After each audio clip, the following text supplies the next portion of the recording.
Roundabouts. They seem to cause quite a few issues in training, and a lot of people, even before licenses, seem to struggle to know how to use them properly. I'm going to look at a couple of important points today.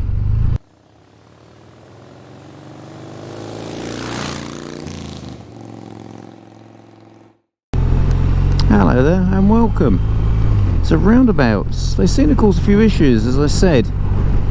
This video is not a tutorial on how to use a roundabout for your test. I did that some time ago and the video is still live and you're welcome to have a good look at it. In fact, it is one of my most watched videos. And it is strange how roundabouts seem to create so much issue, if you like, with riders and drivers alike. What I'm going to look at in this video is a couple of areas that I think it's worth being well aware of. So the other week when I was out for a ride, I was coming down this road, approaching this roundabout, and I was going to turn right. Now unfortunately I haven't got a video clip to show you because the camera wasn't running at the time. So normal sort of procedure, mirror signal manoeuvre, IPSCA, all the rest of it, good observations. Came into the roundabout, and when I got to here there was a lorry where that black car is. And that lorry decided to just roll straight out in front of me, and it brought me to a stop in the middle of the roundabout. Had I been going a bit faster, that could have been a very different situation. That could have been underneath the wheels of a very large lorry.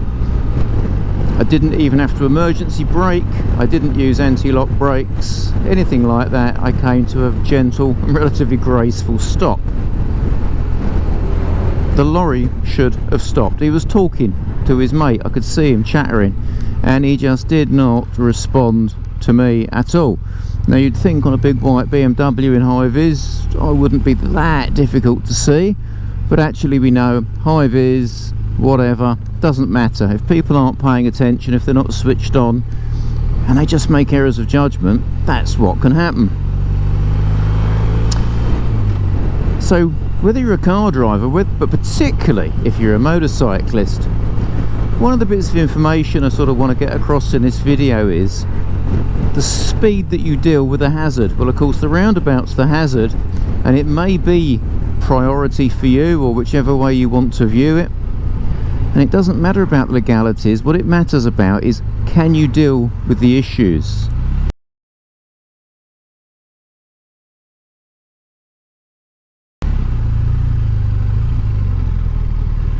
So basically, when you're on that roundabout, if somebody pulls out in front of you, makes a misjudgment, can you bring your machine, generally speaking, to a safe stop? I don't know if you can see there, as I negotiate that roundabout, I'm not very quick.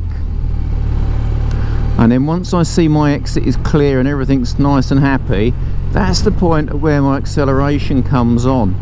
I don't accelerate briskly from the give way line onto the roundabout.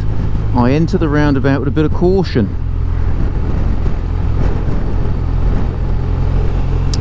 When we look at roundabouts, the whole purpose of a roundabout is so that traffic on different roads can join other roads safely and easily. It's a good alternative to a crossroads. And what that means is it saves having to come to a complete stop for a lot of drivers. Now, one of the fundamental problems I see a lot on roundabouts is people entering roundabouts rather quick and negotiating the roundabout itself rather quickly. That's not the best thing to do. It's not a sensible thing to do. The idea is that people can join that roundabout safely and everyone can sort of move around one another, choose the roads they want and get on with their day. If you go flying into a roundabout, flying around a roundabout, you stop that process from happening easily, because just when people think it's clear to enter the roundabout, you come flying around and they have to stop. And that's not necessarily because they're poor observers, because some of these roundabouts, the visibility is not that good across the roundabout anyway. So tip number one is don't go around roundabouts too fast. Now, as a motorcyclist, it brings another point into question for you. The faster you go around a roundabout, the more you have to lean the bike. The more you have to lean the bike, the less your brakes can help you if things go wrong. And that's especially important for right turns and when you're negotiating a roundabout as you would do in the highway code. So you've got a little bit of a turn to deal with, a little bit of a lean angle like I'm going to do now. Now I appreciate at advanced level we often advocate a little bit of straight lining on a roundabout if it's safe and possible, and of course in that respect that can sometimes send out the wrong message to another road user if you don't do it with good timing, and that's why good use of your signals are important. So that brings us to the next issue, really, is signals. My biggest problem that I see on roundabouts with signals is vehicles turning right that don't signal at all, and then if you're lucky they may use an exit signal. In my opinion, generally speaking, the right turn signal on the approach, as we're doing now, is the most important signal on a roundabout. So it's like as I approach, I'm telling everyone where I'm going. That signal says I am turning right. Now I know we can't rely exclusively on information by signals, but it's a pretty good shout. Exit signal, and then away we go. So it's like this roundabout here, you know, it's completely clear. Could I use the left lane? Well, at advanced level, do you know what? You can use the left lane. You can choose a different route onto the roundabout. Anyone around? No signals required. So because there's absolutely nobody about, and on a roundabout such as that no one's likely to suddenly appear, you've got a lot of flexibility how you deal with that roundabout. You can think about your road surface a lot more, you can think about the cleanness of your line, and you can think about not signalling.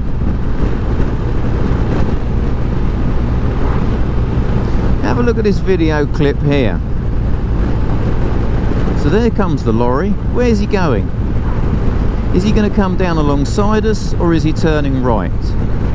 And he turns right. And to be honest, the motorbike doesn't do a lot better. Having said that, at least the bike puts an exit signal on. But with the lorry, you're very much guessing, aren't you?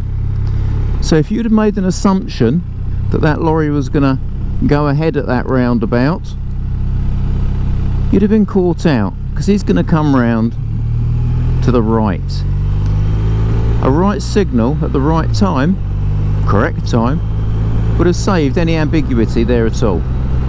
Yeah, I know we talk about look where the driver's looking, which ways are the wheels turning, what's the speed he's doing, etc. Quite right, they're all fundamental parts of building the picture up to make a decision. But by using the correct signal, it just does make life a little bit easier for absolutely everybody on the road. So at this roundabout we'll turn right. I mean, our speed's fairly low at the moment anyway, and I'm observing all the way around that roundabout, across the other side, to the left and to the right. I don't just look to the right.